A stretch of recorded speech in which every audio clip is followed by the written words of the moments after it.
Saya akan jelaskan ini berbagai peralatan di dalam besalen. Ya, kalau di Jawa disebut besalen, di Bali disebut prapen, di Madura, di Sunda disebut dengan istilah gosali. Berbagai peralatannya itu dibagi menjadi beberapa bagian. Yang paling pokok adalah tungku, kemudian nanti berbagai alat tempa, sepit, dan lain sebagainya. Nah, tungku dari sebuah besalen itu diawali dengan yang namanya blower. Ini disebut dengan istilah blower, atau kalau zaman dulu lamusan. Ini bisa diukur dari besar kecilnya angin yang kita butuhkan, jadi dengan dibuka atau ditutup. Nah, di sisi yang lain ada namanya wirungan. Ini adalah penghubung kepada lubang tungku. Nah, di sini rata-rata ukurannya 2 sampai 2,5 dim. Nah, ini ada lubang sebagai penghubung kepada tabung angin yang ada di tungku di sini. Itu biasa disebut dengan istilah wirungan. Maka daya hidup dari proses penempaan itu diawali dari lamusan atau blower melalui wirungan. Nah, dalam wirungan itu ada tabung di sini sebagai penyedia angin yang stabil. Nah, ini rata-rata di dalamnya itu juga di sisi yang lain sebagai tempat untuk luruhnya kotoran-kotoran dalam penempaan.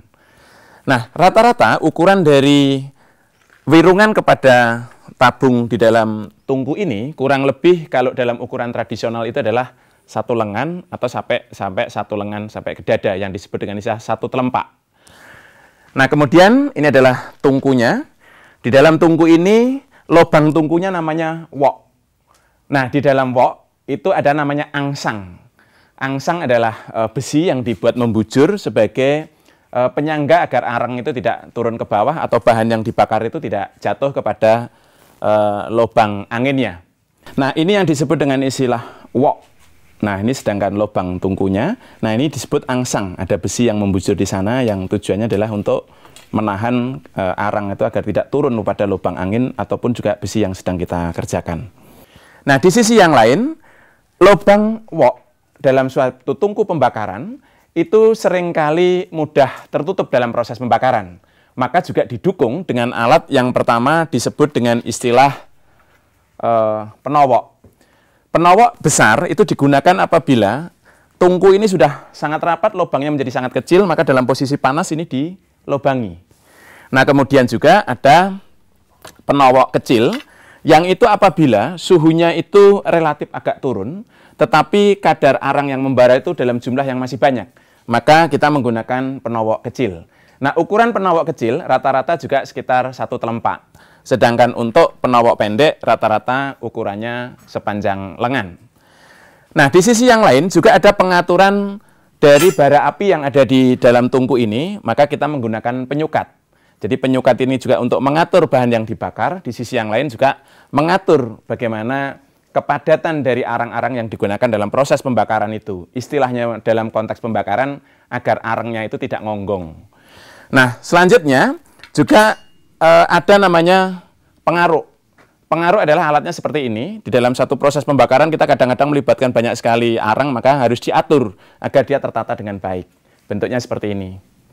Nah, selanjutnya juga ada skop. Ini digunakan untuk mengambil arang kemudian ditaruh di dalam proses pembakaran. Proses pembakaran arang seringkali banyak sekali juga yang luruh ke bawah, maka dibutuhkan peralatan yang namanya pidaan. Ini disebut pidaan. Nah, secara simbolik di sini tadi saya terangkan bahwa wirungan adalah daya hidup, tabung adalah dada, wok ini adalah, mohon maaf, gua garbo atau kemaluan, maka tidak boleh kita itu membuang sampah dan hal-hal yang sembarangan di sini. Bahkan kadang orang ngerokok sengaja membuang ke sini dan sebagainya. Ini adalah sesuatu yang suci dalam proses pembuatan keris. Nah, di sisi yang lain, ini tadi ada penyulik api, ya, yang disebut dengan istilah penyulik api, ada penowok dan lain sebagainya. Ya, intinya agar manusia itu dalam hidupnya itu berjalan di dalam satu hal yang wajar. Jangan sampai kita melakukan satu hal-hal yang terkait dengan kehormatan orang lain. Misalnya menyinggung, kemudian mencampuri dan lain sebagainya. Nah, pidaan juga sama. Dalam kehidupan manusia jangan pernah kita menginjak orang lain. Nah, arang api adalah sumbu semangat manusia. Maka digambarkan warna hitam. Arang adalah hitam, bawa sesuatu yang tanpa batas.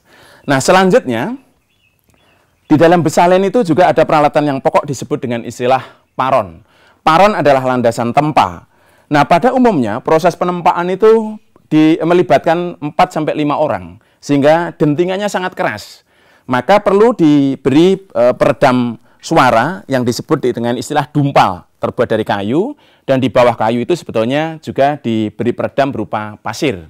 Maka tujuan utamanya adalah bagaimana suara itu dentingannya tidak terlalu dominan. Nah, di sisi yang lain, mohon maaf, paron ini juga penggambaran agar manusia itu kuat menjadi landasan.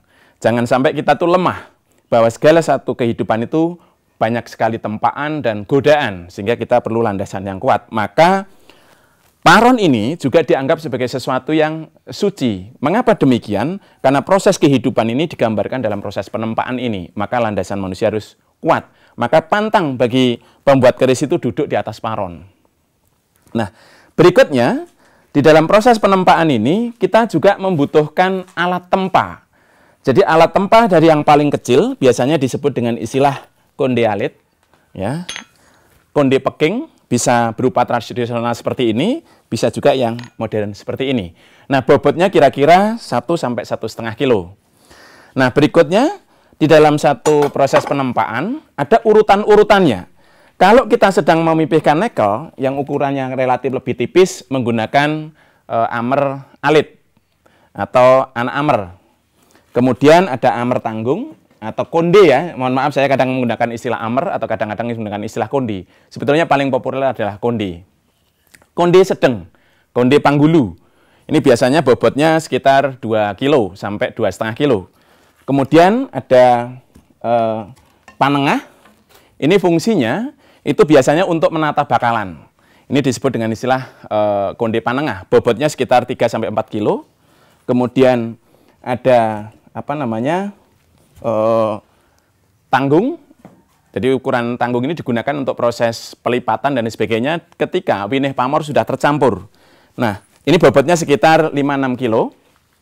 Kemudian ada namanya babon amer atau amer bopo atau pamer amer ibu. Nah, konde bopo itu yang panjang seperti ini, bobotnya sekitar 7-8 kilo. Tapi kalau pendek seperti ini disebut dengan istilah ibu konde atau mbok konde. Ukurannya pendek, bobotnya juga hampir sama. Fungsinya berbeda. Ibu konde digunakan untuk proses penataan pada saat pelipatan winih pamor. Sedangkan yang bopo konde yang panjang digunakan untuk menarik winih pamor. Sehingga proses penempaan itu untuk proses pemanjangannya lebih gampang. Nah, dalam proses penempaan juga dibutuhkan berbagai peralatan pendukung berupa speed.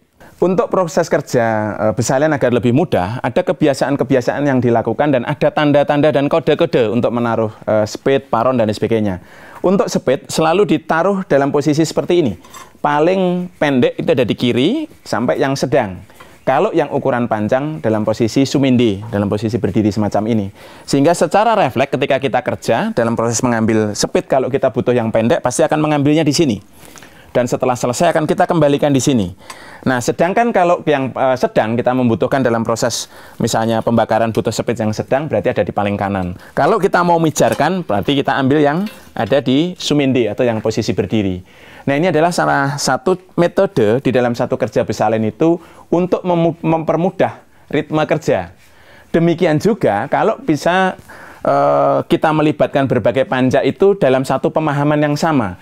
Ketika seorang empu seringkali jepit bahan dengan sambil mengatur suhu pembakarannya, dia membutuhkan speed pengganti. Nah, itu biasanya panja sudah paham. Oh, ini sedang proses umpamanya itu micer, berarti nanti yang akan diambilkan yang panjang. Proses pembentukan berarti akan mengambilkan yang pendek dan sebagainya. Sehingga kerja kolektif semacam ini pada umumnya sudah menjadi kebiasaan dalam satu kerja besalen, sehingga baik empu pembuatnya, para panja, para penglamus, dan sebagainya itu memahami kode-kode dalam konteks penempatan alat dan kebutuhan alatnya. Yang pertama adalah speed alit atau speed pendek. Nah, ini digunakan pada umumnya adalah untuk proses pembentukan, baik saton, gebingan, dan sebagainya. Nah, ini diawali dari bentuk yang seperti ini, disebut dengan istilah capit yuyu. Nah, capit yuyu itu biasanya digunakan untuk bahan-bahan keris yang sudah tipis. Seperti ketika nikel atau proses pembentukan sudah pada bagian rician-rician tertentu dalam proses penempaan. Buat kepet, gonjo, dan sebagainya. Kemudian, speed alit dengan cocor bebek. Bentuknya seperti ini. Ini biasanya digunakan untuk proses membuat gebingan dan sebagainya, sehingga gigitannya lebih stabil. Nah, selain sapit-sapit pendek, juga dibutuhkan sapit sedang. Kalau sapit pendek itu ukurannya hanya sepanjang sikunya masing-masing, jadi dari ujung jari sampai kepada siku. Kalau siku sapit tanggung dari siku sampai ketiak, jadi sepanjang lengan, ya, seukuran sepanjang lengan.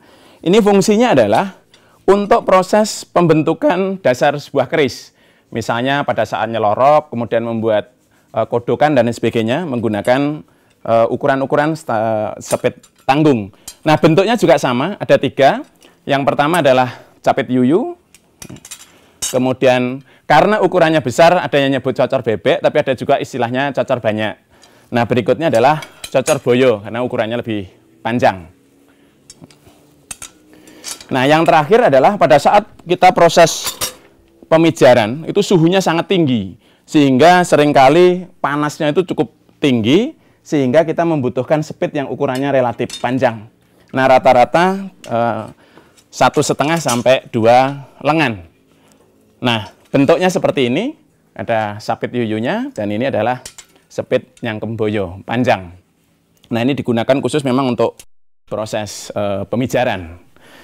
Nah, selain itu, di dalam proses penempaan, seringkali bara dari saton yang kita ambil dalam proses penempaan, kami contohkan seperti ini ya, umpamanya. Ini misalnya membara. Dari proses pembakaran, seringkali banyak sekali kerak-kerak yang ada di dalamnya.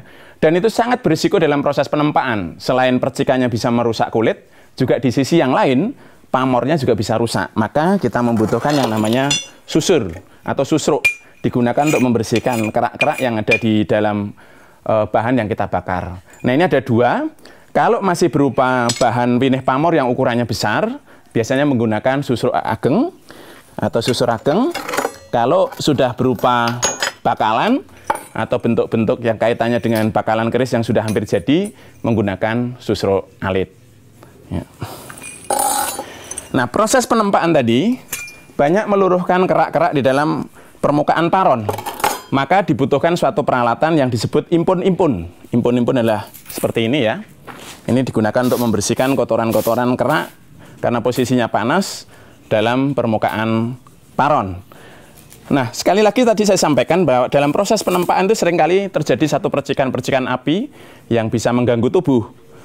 Umumnya percikan itu ke kanan kiri atau ke samping, tapi ada juga yang kadang-kadang itu mengarah kepada penempanya atau kepada empu penjepitnya, sehingga dibutuhkan namanya demping. Nah, ini namanya demping. Tujuannya adalah untuk menghalangi ketika ada kerak-kerak yang dalam saat proses penempaan itu terpercik, itu terhalang oleh demping ini. Nah, di sisi yang lain juga dalam proses pembakaran dalam satu proses tempa keris di Besalen itu juga melibatkan unsur air, maka melibatkan yang disebut dengan istilah telawah. Telawah di sini biasanya berisi air. Di dalam satu kepercayaan masyarakat Jawa itu biasanya diambil dari sumur atau berbagai sumber mata air ya, baik sumur, air sungai, air gunung dan lain sebagainya. Secara simbolik adalah air ini daya hidup kehidupan manusia, maka dia ambil dari berbagai unsur yang ada di alam. Dan di sisi yang lain untuk membangun motivasi dan psikologi dari seorang penempa agar hawa panas yang ada di dalam api itu juga berkaitan langsung dengan hawa yang sangat dingin di dalam air. Maka konsep utama dalam proses penempaan ini bersifat adalah bopo biung. Ada yang panas, ada yang dingin, ada yang keras, ada yang lunak, ada yang berwarna hitam dari besi, dan ada yang berwarna putih dari nikel. Kira-kira demikian berbagai peralatan di dalam kerja bengkel, Besalen, gosali, atau prapen keris.